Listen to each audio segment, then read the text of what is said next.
Assalamu alaikum. Hello everyone. Today we have another lesson in Mega Goal 6.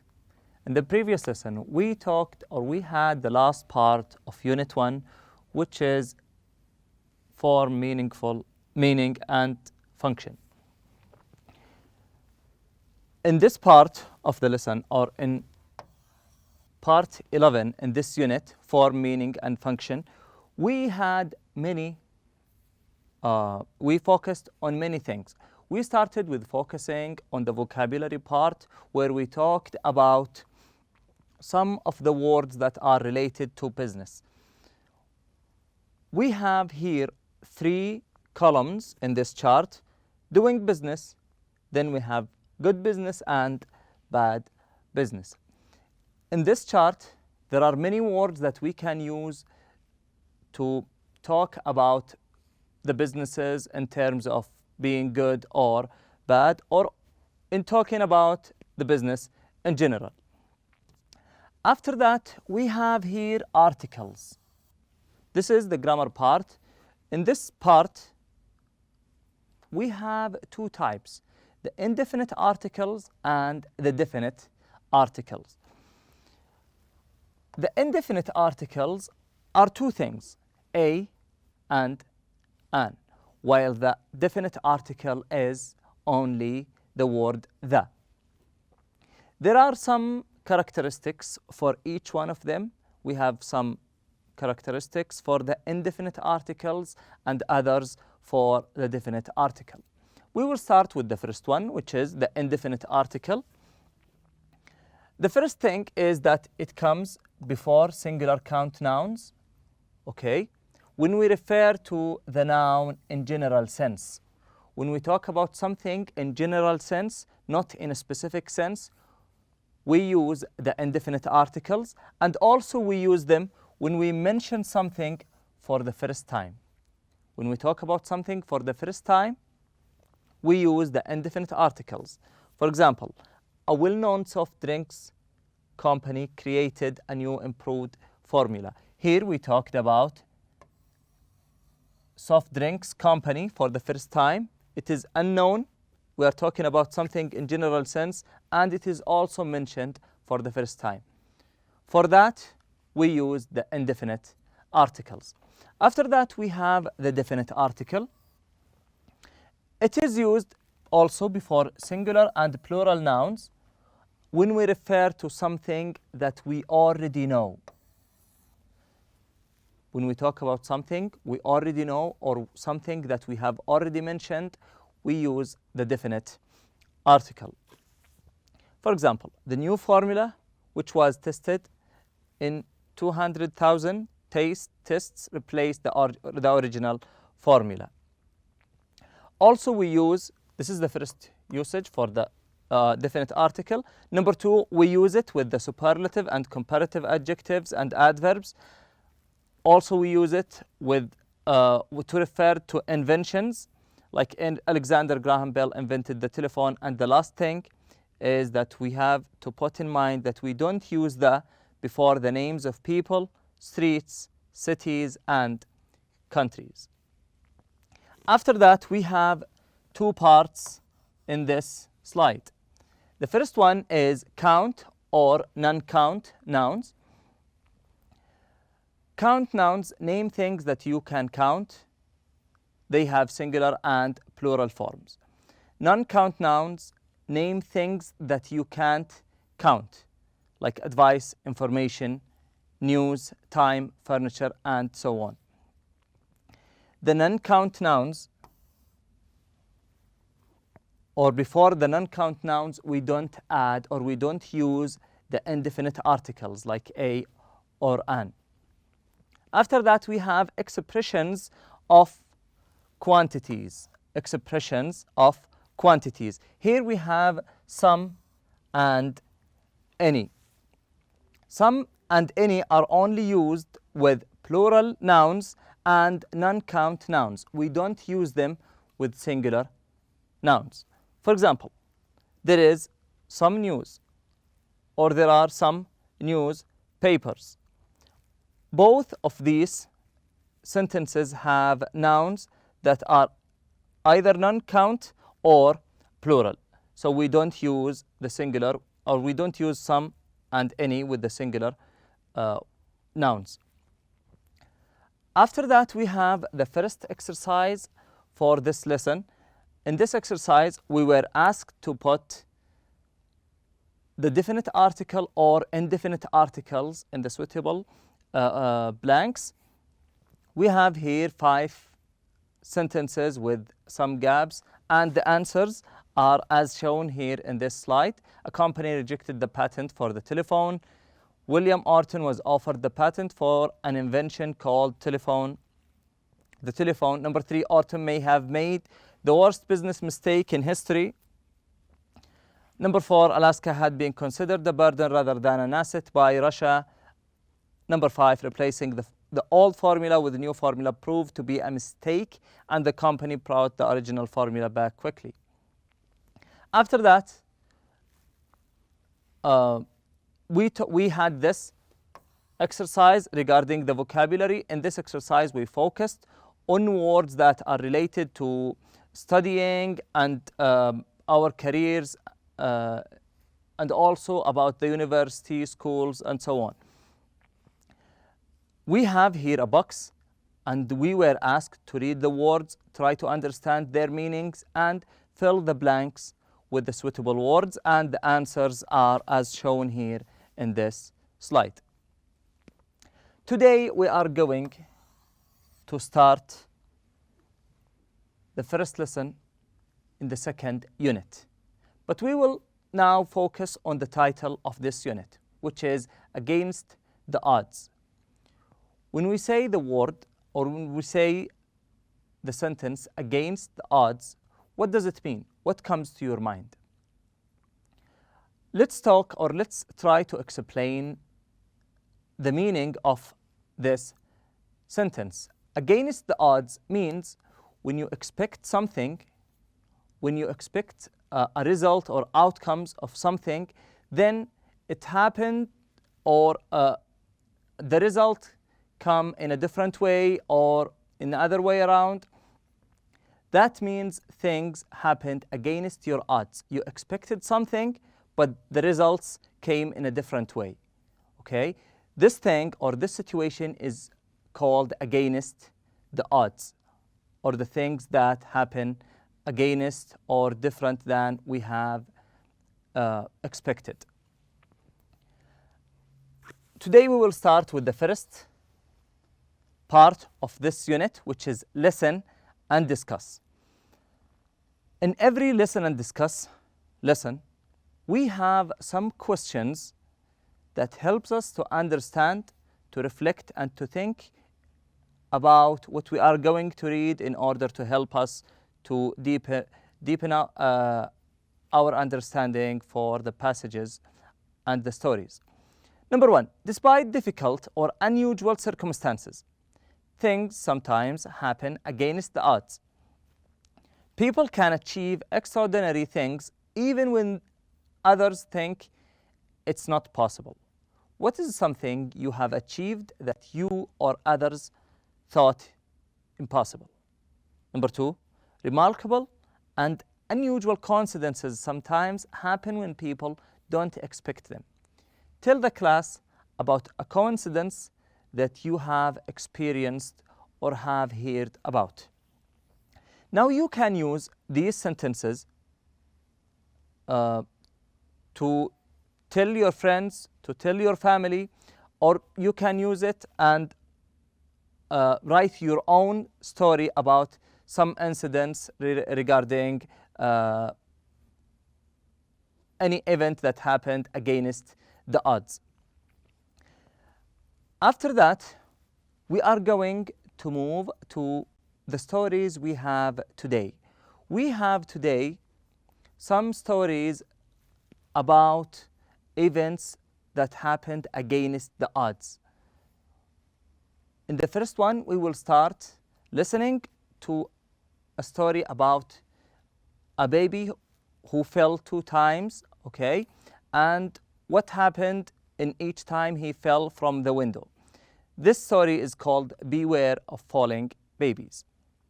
So now let's go ahead and listen to the following stories. We have 4 stories. All I want you to do is to pick up your pen, listen carefully, underline the new words, and try to identify the proper way of pronouncing each one of these words.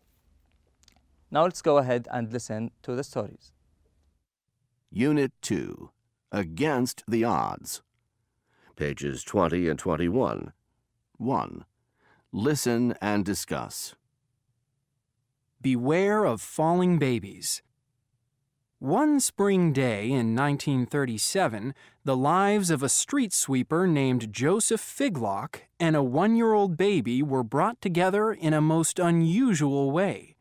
As Figlock was walking down a Chicago street, a baby fell from a 4th-story window and landed on him. Fortunately, Figlock broke the fall and the baby was not injured. A year later, while passing by that same building, the same baby fell out of the same window and landed on Mr. Figlock. Once again, both the baby and Mr. Figlock escaped unharmed. The fatal kimono. One of the most famous kimonos in Japanese history is one that in the 17th century was owned successively by 3 teenage girls. Each time one of the girls inherited the kimono, she would die before she had the chance to wear it. The kimono was believed to be so harmful that in 1657, a Japanese official decided to burn it in order to destroy the kimono forever. As the kimono burned, a wind blew the flame and spread the fire, which quickly burned out of control. Eventually, this fire spread through most of Tokyo, destroying 300 public places, 500 palaces, 9,000 shops, 61 bridges, and killing 100,000 people.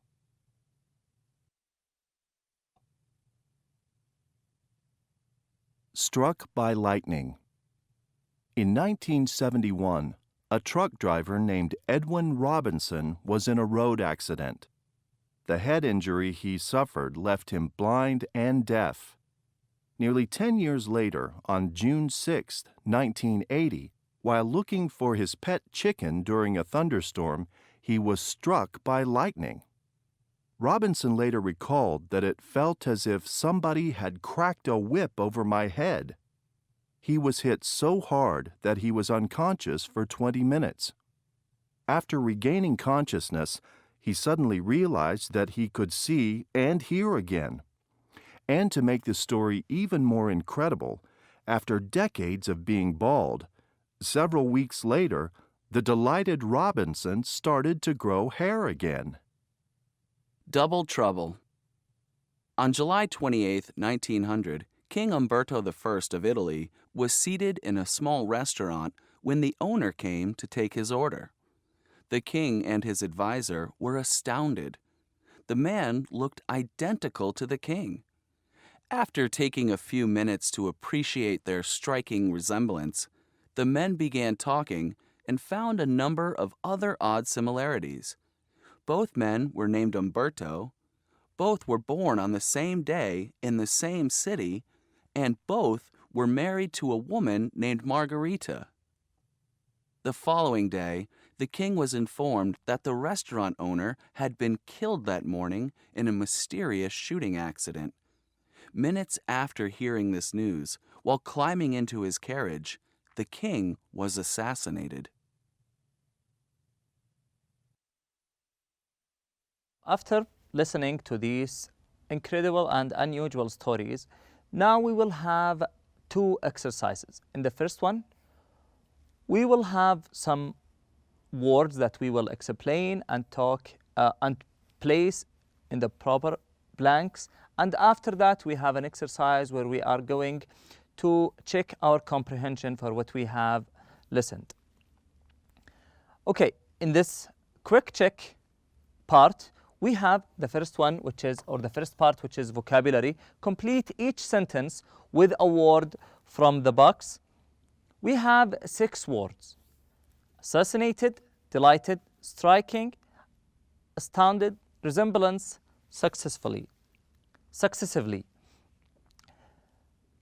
Number 1, the word assassinated means someone who is killed or who was killed.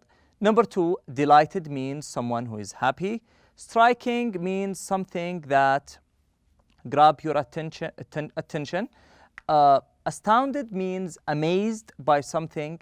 Resemblance, when two things look alike, we call this situation, or we call this a resemblance between these two things. Successively is when immediately one thing happens after the other. Now we have 6 sentences. We will try to put each one of these words in the gaps correctly. Number 1, the between Juan and his brother is incredible. They could pass for twins. The resemblance between Juan and his brother is incredible. They could pass for twins. We used the word resemblance because here we have twins, the brothers who look alike. Number 2, we were, by the news that they were leaving the country, astounded. Number 3, their letters became shorter and shorter until finally they stopped writing to each other successively. Number 4, I was, to get the news that I had been accepted into my first choice college. I was delighted. I was happy, the same meaning. Number 5, the heir to the Austro-Hungarian throne was in 1914. This was thought to be the first in a series of events that led to World War I. Assassinated. Number 6, that black and white photograph is so, I can't stop looking at it. Striking. Okay, after that we have here the comprehension part. In the comprehension part we have 5 questions. Number 1, how did Joseph Figlock save a baby twice? Number 2, why did a Japanese official from the 17th century decide to burn a certain kimono? Number 3, what happened when the kimono was burned? Number 4, how did Edwin Robinson's life change after he was struck by lightning? Number 5, when King Umberto I and the restaurant owner met, what similarities did they find they shared? You can pause the video right here if you want and go back to the stories in order to find the answers, or you can start answering right now from your memory, then you can go back and revise your answers. Now we will go ahead to the first question. How did Joseph Figlock save a baby twice? The answer is, on 2 separate occasions, Figlock was walking down the street and a baby fell on him. Number 2, why did a Japanese official from the 17th century decide to burn a certain kimono? Because 3 owners of the kimono died before they had the chance to wear it. Number 3, what happened when the kimono was burned? The fire spread out of control, destroying many buildings and killing 100,000 people. Number 4, how did Edwin Robinson's life change after he was struck by lightning? He was able to see and hear again, and he began to regrow hair on his head. The last question and the last part of our lesson today is number 5. When King Umberto I and the restaurant owner met, what similarities did they find they shared? The king and the restaurant owner looked identical, were born on the same day in the same city, and were both married to a woman named Margarita. Let's put in mind that when we answer the comprehension questions, we shouldn't copy the same or the exact words in the paragraph. We should paraphrase these words and use our own words instead of the author's words. This is the last part of our lesson today. Thank you all for attending our lesson, and I wish you enjoy the rest of the day. Assalamu alaikum.